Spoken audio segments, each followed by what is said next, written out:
En primer lugar, gracias a todos y a todas por estar aquí y vamos a continuar y avanzar en el debate que se ha iniciado con la presentación y muy bien como nos explicaba Sandra y todo lo que las ideas que ha lanzado el presidente y especialmente, pues agradecer a Francesc por la organización de estas jornadas, el que nos van a permitir poner en común lo que son, estos nuevos retos que tenemos delante, que realmente, Francesc, ya están aquí, ya forman parte de nosotros, nos acompañan en el día a día y efectivamente son nuestro presente que nos permitirán tener aquel futuro que está por venir, ¿no? Tengo aquí a mi derecha a una mujer que creo que todos los y todas los que están aquí conocéis perfectamente, pero yo me voy a permitir el lujo de presentarla, porque es Rocío Briones. Ella es licenciada en Ciencias del Trabajo y diplomada en Relaciones Laborales y actualmente es la directora general de Labora, Empleo y Formación Profesional. Es una experta en todo lo que tiene que ver con creación de empleo. De hecho, fue la que en su momento, desde la Ejecutiva Nacional, creó el Comité Nacional de Empleo, en el cual se recogió, estuvieron activos todas las los colectivos sociales y pudimos elaborar aquel programa político, ¿no? Ese programa que pudimos llevar, que fue el primero con el que conseguimos el gobierno. Poco tengo que decir yo de Rocío porque ya os lo he dicho, sobre todo es una mujer implicada, una mujer activa que realmente sabe lo que significa no tener empleo y sabe lo que significa trabajar para que eso se solucione y está en ello. Y a mi izquierda tengo a Gregorio Martín, que para mí es una oportunidad porque ya le he escuchado varias veces y nos conocemos. Es un experto en empleabilidad y digitalización, es un experto en el trabajo, es un experto en los retos que ya tenemos aquí, como decía. Él es doctor en matemáticas, catedrático de Ciencias de la Computación de la Universidad de Valencia y actualmente es director del Instituto de la Universidad de Robótica. Se ha centrado toda su investigación en el estudio de los inputs que tiene la digitalización, especialmente en el sector empleo. Y de eso es de lo que vamos a hablar. Y para iniciar el debate, le voy a pasar la palabra a Rocío, lanzándole la siguiente formulación. Rocío, esta nueva era, esta cuarta revolución de la que nos hablaba Francesc hace un momento, esta nueva situación que viene, esta era de la digitalización, esta era de la robótica, va a afectar al empleo. Eso es evidente porque ya está ocurriendo. Lo que más preocupa en el sector social, en el sector trabajo, es si eso va a significar la pérdida de empleo. Gracias. Cuando quieras, Rocío. Buenas tardes. Gracias, Toñi, Gregorio.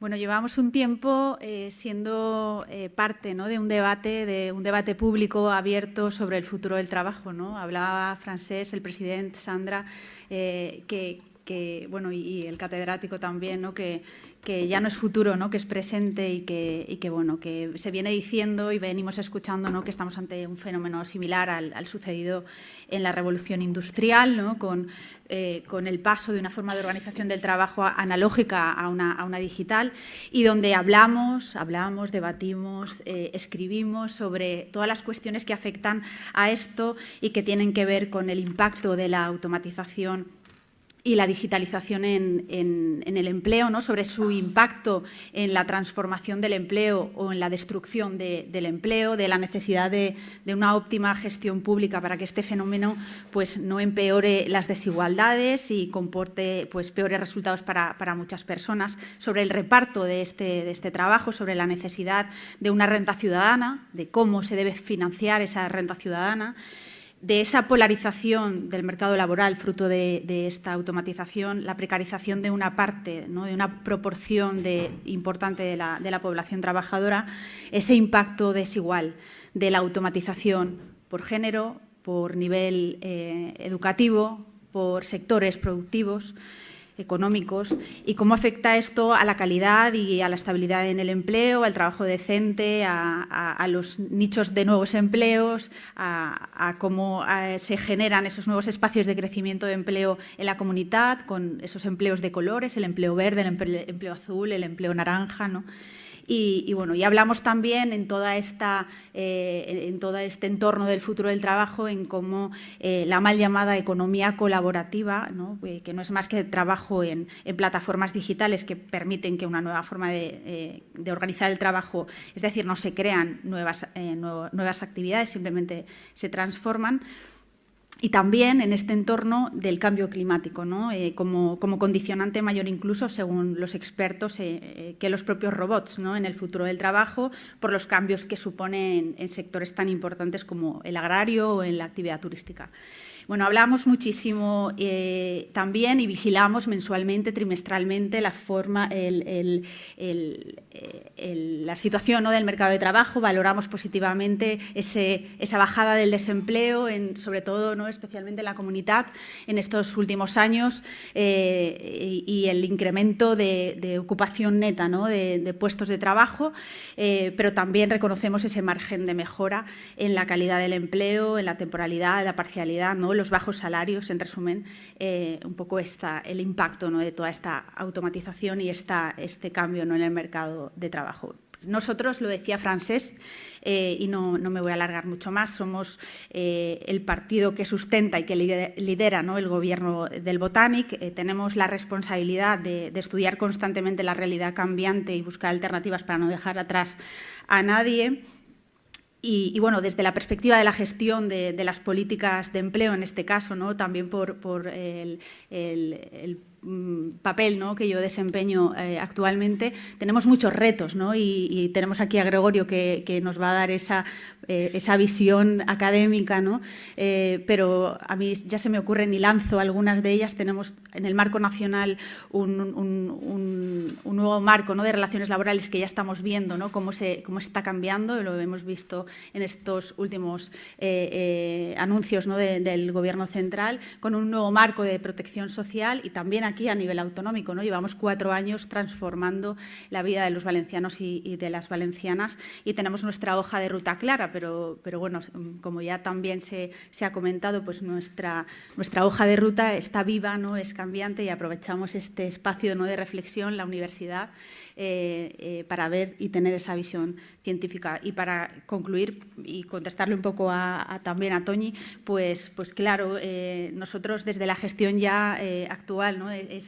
esa rutina, ¿no? que nos arrolla diariamente en el propio Servicio Público de Empleo, pues llevamos 4 años intentando cambiar y modernizar ese servicio público para que deje de ser ese espacio de necesidad, para ser ese espacio de oportunidad, ¿no?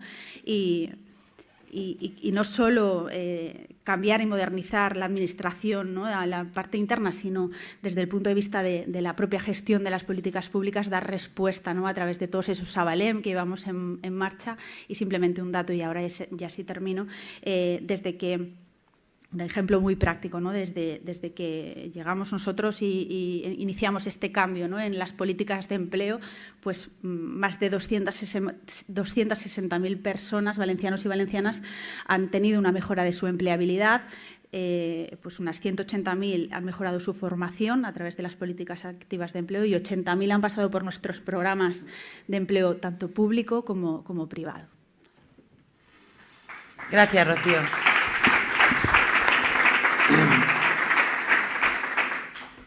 Buenas tardes, gracias por haberme invitado, aunque hay veces que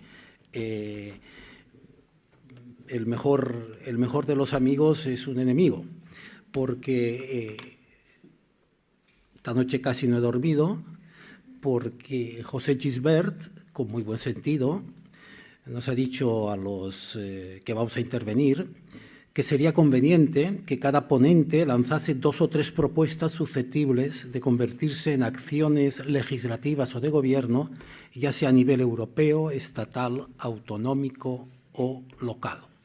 Bueno, yo lo voy a hacer, no me he atrevido a ponerlo en transparencia, porque puede ser algo escandaloso, ¿de acuerdo? Y como además estoy en desacuerdo con el 80% de cosas que se han dicho aquí, no con las del presidente, pero en general, pues en fin, quiero que entendáis que no me resultaba fácil. Y dormiría menos si hubiera oído lo que he oído hoy, pero bueno. ¿Por dónde voy? Vengo del campo de la digitalización, que trataré de explicar. Me interesé mucho sobre el impacto del empleo. Llegué a la conclusión de que todas las estadísticas que estaba manejando la gente eran americanas. Por lo tanto, no tenemos ni idea de lo que puede estar pasando en Europa, /España, /Valencia. Cuando digo ni idea, digo que debemos ser extraordinariamente prudentes. Voy a aclarar las cosas, ahora sí que voy a hacer de cátedra. Definí hace 8 años, digo porque parece que esto es una cosa muy novedosa, la digitalización como el proceso que pasa de lo continuo, llamado analógico, a lo discreto, a lo que consigue numerizarse trocito a trocito. Esto llegué a la conclusión de que formaba parte de 2 procesos. Un proceso que hablará mucho mejor la persona que me seguirá en cuanto a actualidad, que son las distintas ingenierías digitales basadas en el formato digital.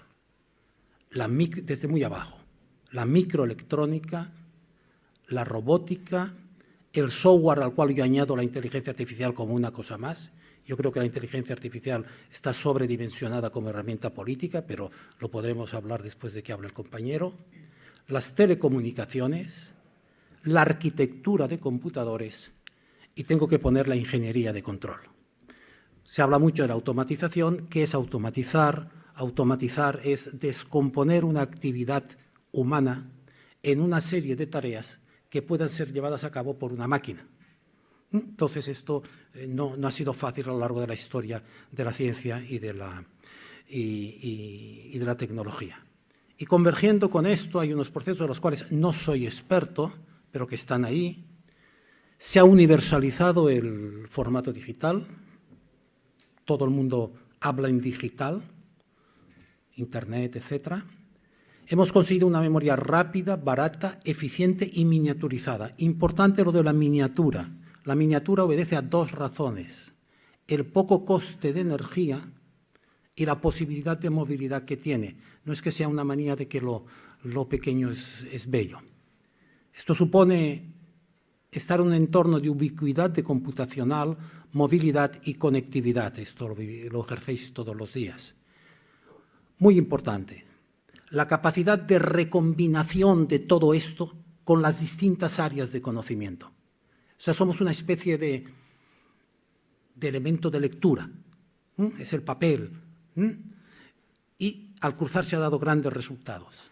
El efecto red, que todo lo que ocurre en red tiene un elemento de multiplicación, y la convergencia de infraestructuras físicas y digitales, ahora llamadas por los americanos la Internet de las cosas. Trato de aclarar elementos. Como han dicho empleabilidad, ahí me meto donde no me llaman, pero como he aceptado el precio, he aceptado el título, se empieza a hablar de empleo en el proceso de industrialización que se asocia a la aparición de las primeras máquinas. Queda definida en la enciclopedia de Diderot, que coincide en el tiempo, más o menos. Historiadores hay que lo harán mucho mejor que yo. Pero lo que quiero decir es que esto está considerado, el empleo en España tiene menos de 2 siglos. Porque hasta entonces el concepto de trabajo, que hoy consideramos un derecho, no estaba ni siquiera establecido, menos el de empleo y el de un salario periódico por él.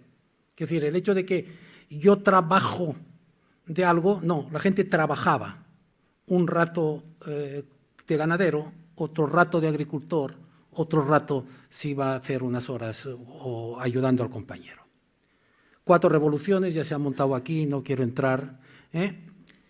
Mi mensaje, mucho más pesimista de todo lo que he estado diciendo ahí. El trabajo no debe reducirse a la particular forma histórica que han tomado las sociedades industriales a partir del siglo XIX. El empleo ha sido válido en un periodo muy corto en la larga historia del trabajo. Y no debe extrañar la posibilidad de que surgido de la primera revolución industrial se cambie totalmente la cuarta. Es una cosa como posibilidad. ¿Qué es la revolución industrial? Rápidamente, porque también se ha dicho, tiene todas estas ramas, la energía, que es la que voy a volver a ella rápidamente, la biotecnología, la primera que tiene que ver algo con la digitalización, Web3, redes sociales, y aquí pongo la inteligencia artificial separado de lo demás, fabricación, robótica, automatización, impresión. Lo que tengo puesto en rojo es aquello de la revolución industrial que, digamos, me afecta profesionalmente. Las finanzas en forma de pago, moneda segura, servicio de seguro, localización de activos, otra cosa que está ya robotizada y que se irá a hacer puñetas rápidamente, y defensa en drones y sistemas avanzados de armas. Todo eso es la revolución industrial. Ya sé que eso de hablar de armas pone nervioso, pero es. ¿Qué ha dado lugar? Y ahí sí que toda mi divergencia. La digitalización ha dado lugar a unas nuevas criaturas que no tenían previstas los economistas.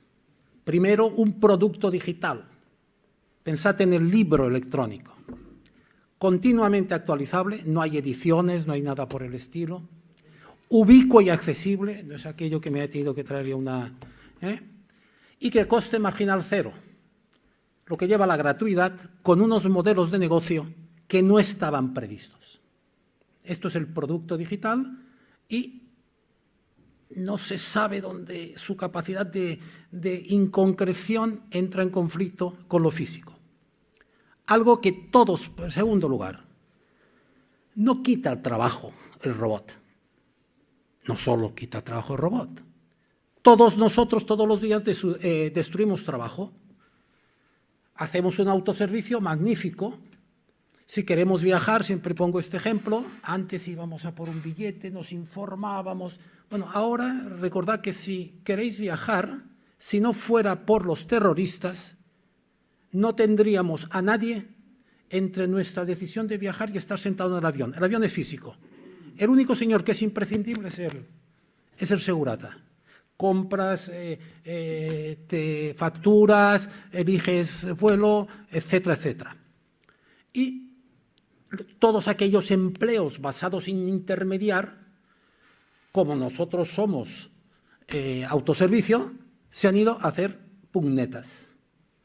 Amazon, en fin, cursos, MDoc, etcétera. Y luego, ahí estoy bastante de acuerdo con una cosa que se ha dicho aquí, la economía a demanda que ha dado lugar a la aparición de un elemento incontrolable, el freelance.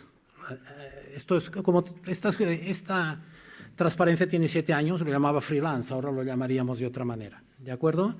Que se limitan a poner en contacto a uno y otro, a gestionar el pago, un pago de una comisión, y dicen que garantizar la autoconfianza, pero ahí está. Nos hemos creído más lo que viene de Internet que lo que viene de otros sitios. Último elemento y voy a ver si entro en materia. Lo digital incrementa el bienestar.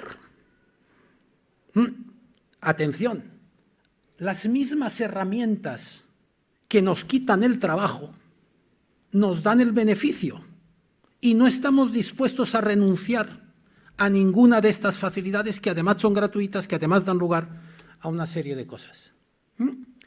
Por lo tanto, bueno, ¿qué cosas han desaparecido? ¿Qué empleos han desaparecido?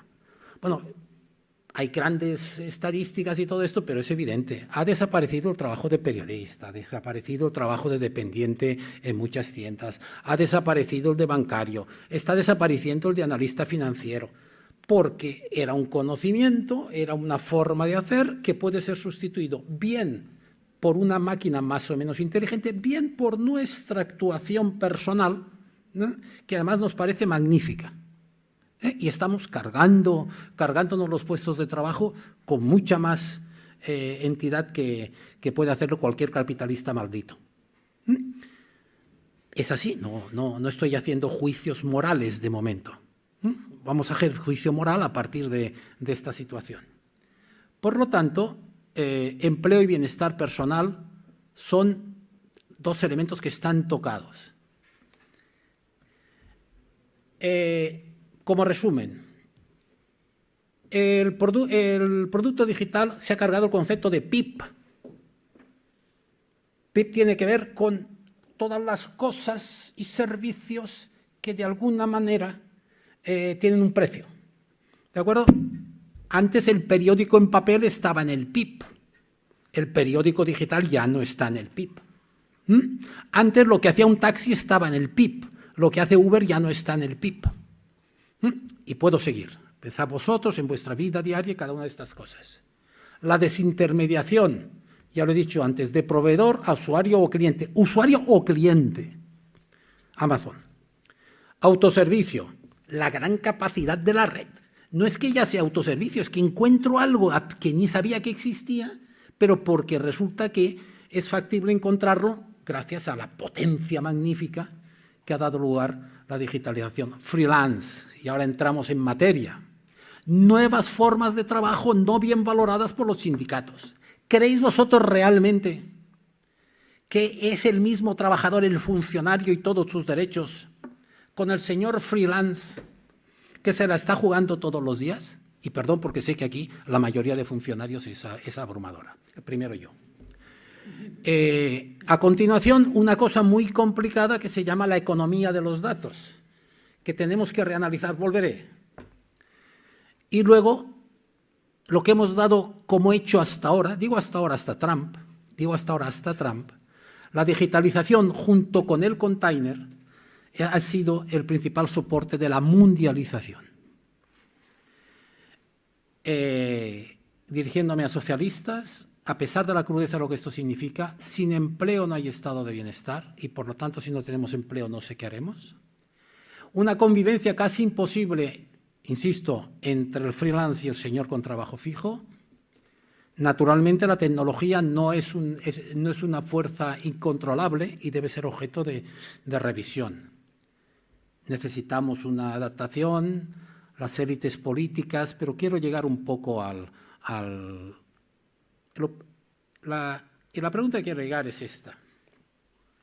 Puesto que la fuerza laboral va a ser cada vez menos necesaria para mantener y aumentar los niveles de producción actuales, la digitalización hace que el trabajo con derechos o entra en crisis o se tiene que ver de otra manera. Y la digitalización, y ahí voy un poco a la pequeña novedad, se cruza con tres elementos. Ahí perdonadme porque no soy sociólogo y por lo tanto a partir de aquí puedo estar diciendo disparates, pero para eso estoy aquí, para que me tiréis tomates. Se cruza con el cambio climático, mal llamado cambio climático. Si habéis visto la película Vice, el tío es muy astuto y dice, no lo llamemos calentamiento, llamémosle cambio climático. No llamemos impuesto de sucesiones, sino impuesto a la muerte. Las palabras son terribles. Nada de cambio climático, esto es lo que cambia puede ir a un sitio y puede ir a otro. No. La cosa es un calentamiento, o sea, ya hemos perdido la batalla del cambio climático.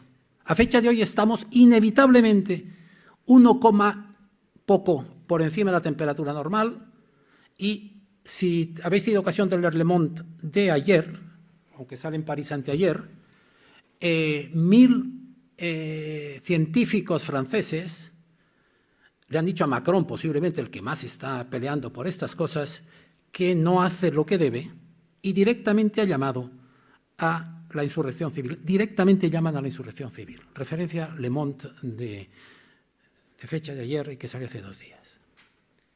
Por lo tanto, lo que uno le ha ido persiguiendo durante tiempo es cómo puede organizarse una sociedad en la que sus miembros pueden no tener garantizados sus necesidades básicas a partir de su trabajo. Aquí he oído una cierta alegría, de acuerdo, de que el desarrollo y que lo haremos posible y todas estas cosas. Perdón, la pregunta que este abuelo os trae hoy aquí es esta. Y en medio sí me he encontrado con lo pongo aquí en honor del vicepresidente Timmermans de la vicepresidencia, pero yo estaba con estas preocupaciones hace 2 años, pero llegó tarde, pero es fantástica. Dice, la transformación de una sociedad basada completamente en el carbono a una sociedad que ya no necesita carbono como base para funcionamiento es de naturaleza realmente tectónica. He traducido a tectónica, que podría tener otra. Esto sucede en un momento en que la digitalización está revolucionando todo tipo de estructuras. Esta cosa que uno lo tenía en la cabeza y chapó al político que coge y tiene la capacidad de encapsularlo de esta manera. Respuesta que me doy. Asumiendo el nuevo orden de la crisis climática. Hace 6 años publiqué en El País una tribuna que era la digitalización, el nuevo orden. Bueno, hoy, 6 años después, digo que hay un nuevo orden de la crisis climática y entramos en materia. Creo que llevo 20 minutos, ¿es así? Me dijeron como media hora, gracias.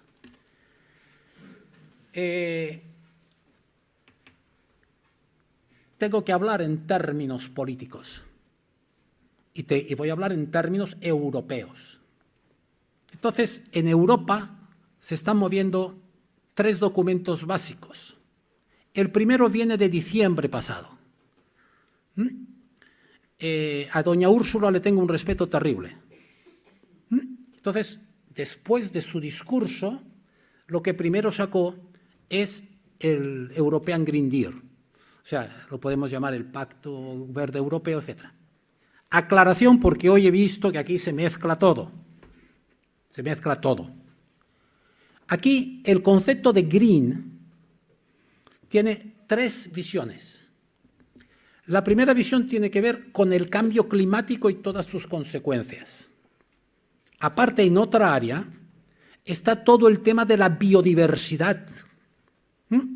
Y en otra área está todos los elementos que tienen que ver con la conservación de los recursos, polución, mares, etc. Claro que totes lo mate, que tienen que ver, pero ahí hay un intento de separar las cosas. Por razones obvias, el que más impacto tiene sobre el trabajo y sobre todo lo urgentísimo es la lucha contra la crisis climática. Fíjate que ya voy dejando la lucha contra la crisis climática. Este documento, que sabréis mejor que yo, la COM viene después de un white paper, del white paper suele ir a una COM y de ahí se puede generar una asociación legislativa. La que se va a generar es la ley del clima que se espera para el mes que viene. Primer documento, donde se dicen unas cosas con todo el encolamiento de la literatura bruxelloise, pero las cosas son como son, amigos. Si no hacemos algo, pero ya, el 2030 nos pillará camino de los 2 grados. Ya sabemos lo que ha dado de sí el 1 grado. La ilusión de París que no se va a poder dar es que lleguemos al 50 con menos de 2 grados. La gran ilusión actual es que sea 1,5, y esto ya conlleva bastante. Los últimos documentos de doña Úrsula son muy buenos. Plantea el problema de que lleguemos hasta el 1,5. El dinero que necesita la tira. Lo que están discutiendo en la PAC y los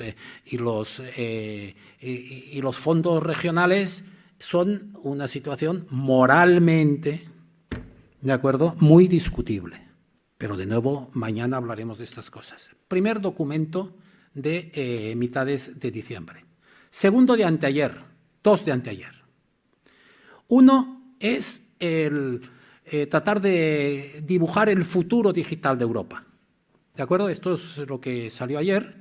Y el otro que salió ayer es el tema de los datos. Vamos a ver, estas 2 comunicaciones son de pura guerra fría. Me explico. Tenemos 2 situaciones. Mi compañero lo tendrá un poco difícil cuando coja el micrófono, pero tenemos 2 situaciones.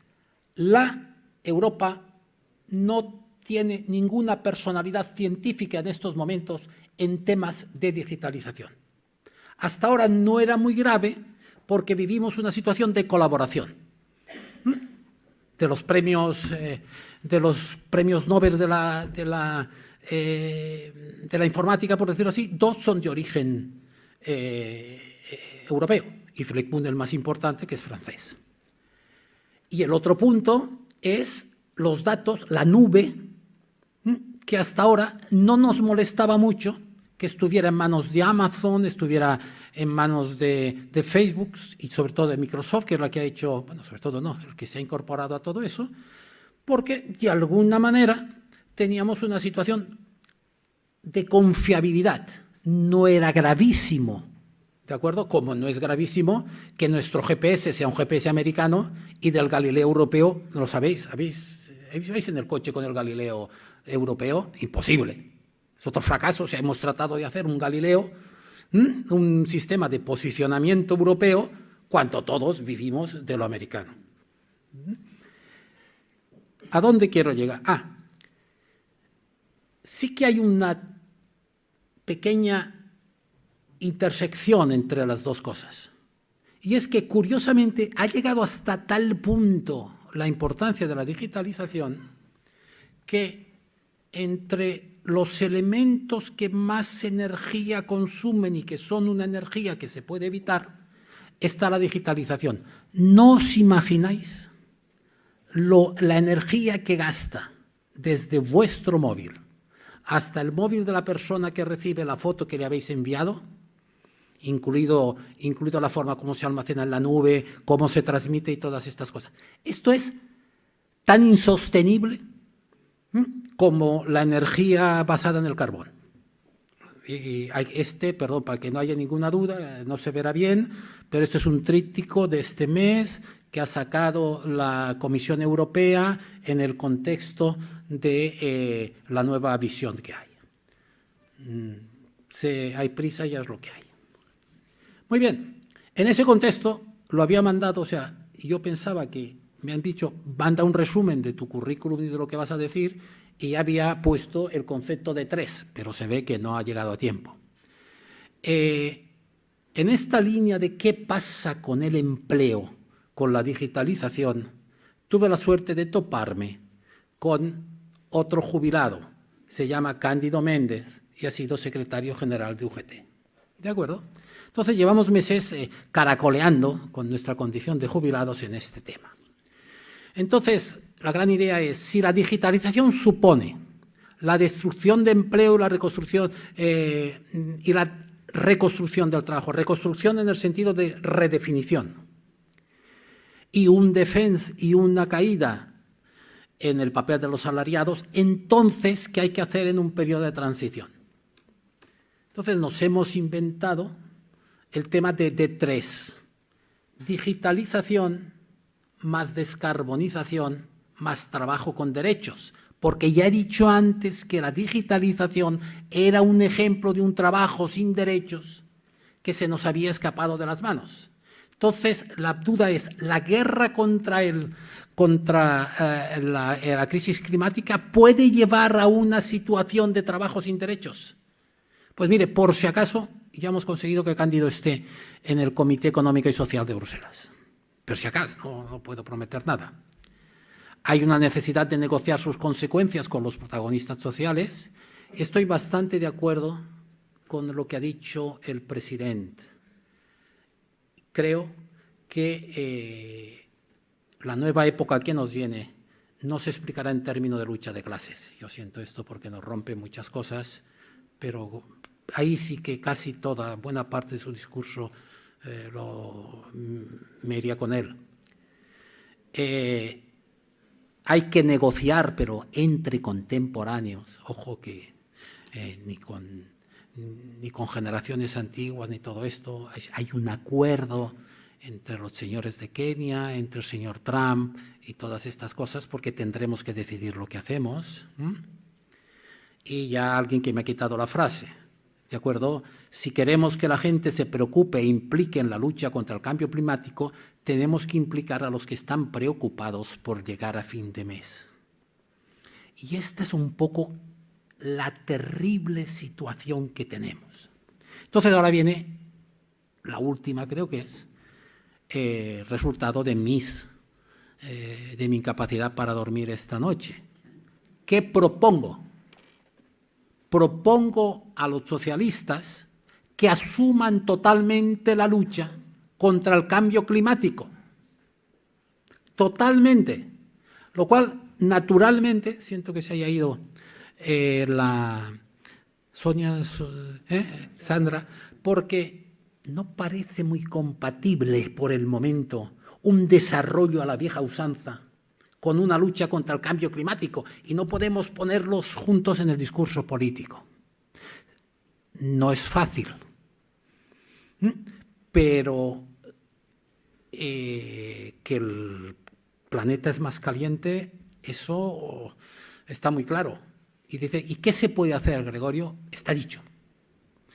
Hay un documento que se presenta la semana que viene en Bruselas, que se llama la taxonomía, y voy a ver si ya termino aquí.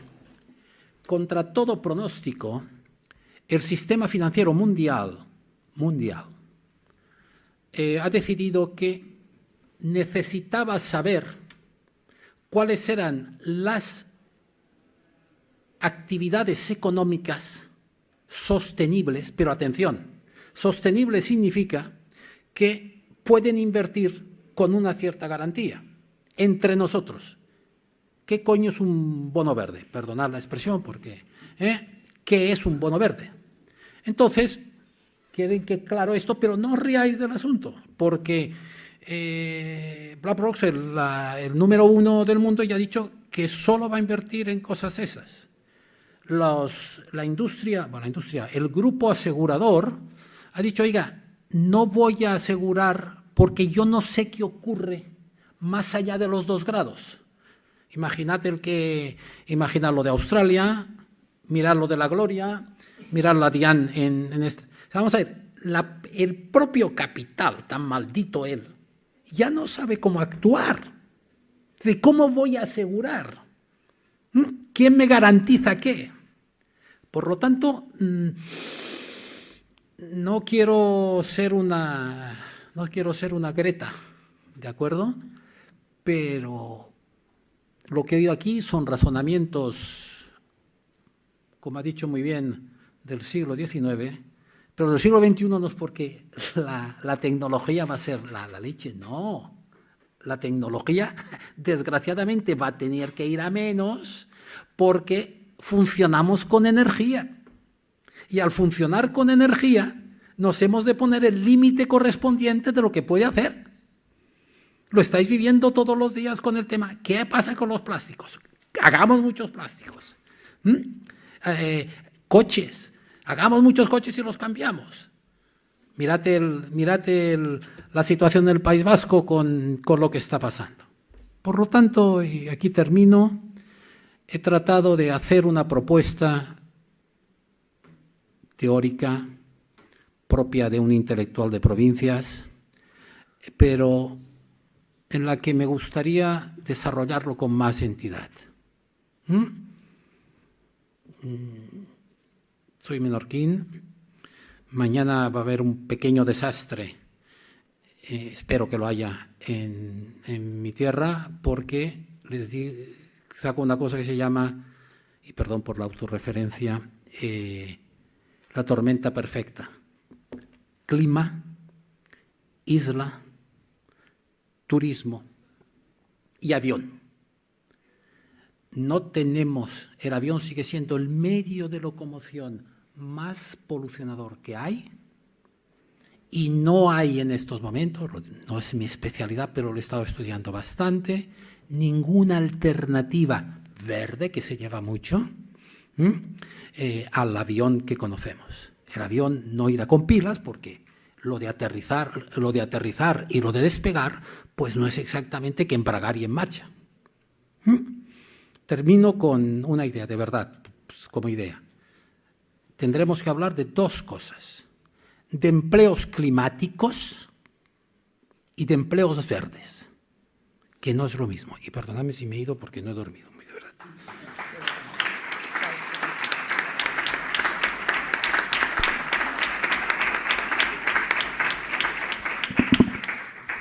Muchas gracias, Gregorio, y muchas gracias, Rocío. Para continuar, y así seguimos bien como en el orden que llevamos, pues creo que la siguiente mesa es Blanca, por favor, y Vicente Botí, Inteligencia Artificial y Robótica. Gracias, Gregorio. Es un placer, como siempre.